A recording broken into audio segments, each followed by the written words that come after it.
आज की दुनिया में कोई भाई नहीं है, कोई दोस्त नहीं है, कोई मां नहीं है, कोई बाप नहीं है। 34,000 करोड़ रुपए मोदी जी ने अगर किसी के माफ करे तो फ्री में माफ करे क्या? कुछ तो लिया होगा। कितना लिया होगा? कितना लिया होगा? भाई साहब बता रहे 11 लाख करोड़ रुपए माफ कर दिए मोदी जी ने। मैं आपको एक कहानी सुनाना चाहता हूं।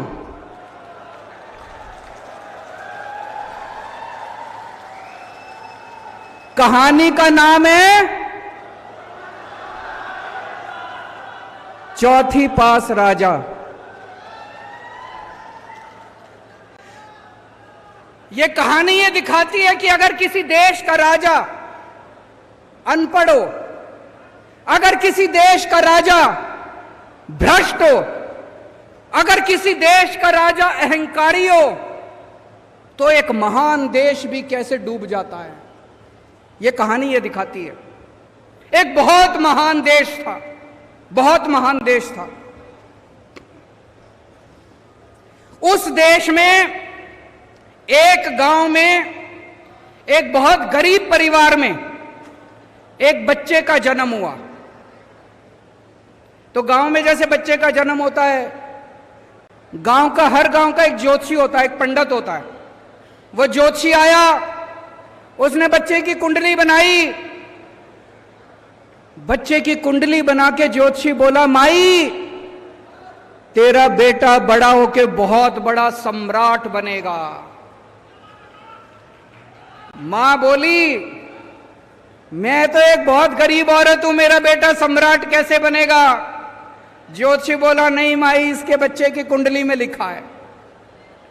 बच्चा धीरे धीरे बड़ा होने लगा। उसे गांव के स्कूल में भर्ती करा दिया। बच्चे का पढ़ने लिखने में मन नहीं लगता था। किसी तरह से मुश्किल से उसने चौथी पास करी। मां ने स्कूल से नाम कटा दिया। बोला थोड़ी कमाई करके लाएगा, घर का खर्चा चलेगा। घर के पास एक रेलवे स्टेशन था। रेलवे स्टेशन पे बच्चा जाके चाय बेचने लगा।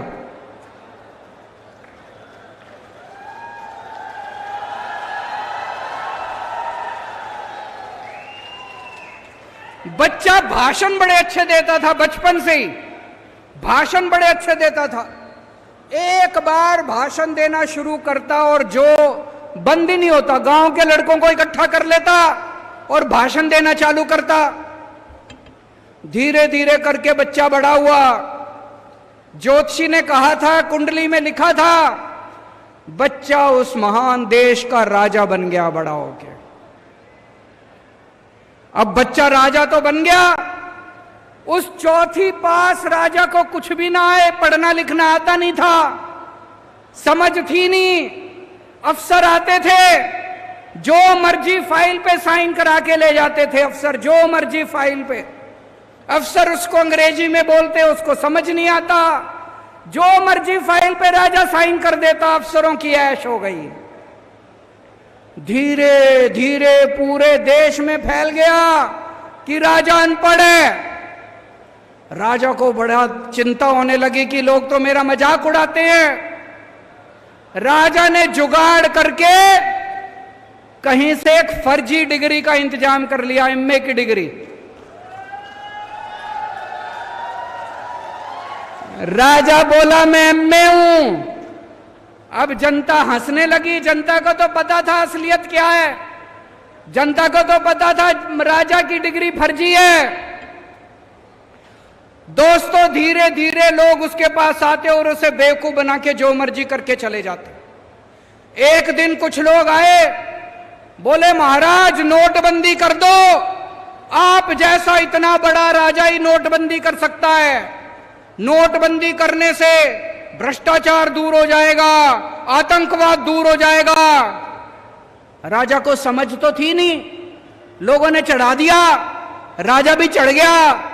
राजा ने नोटबंदी कर दी और भाई साहब वो पूरे देश के अंदर लोग लाइनों में खड़े हो गए, बैंकों के आगे लंबी लंबी लाइनें लग गई, इतने लोग मारे गए और वो महान देश 20 साल पीछे चला गया, 20 साल पीछे चला गया, महान देश 20 साल पीछे।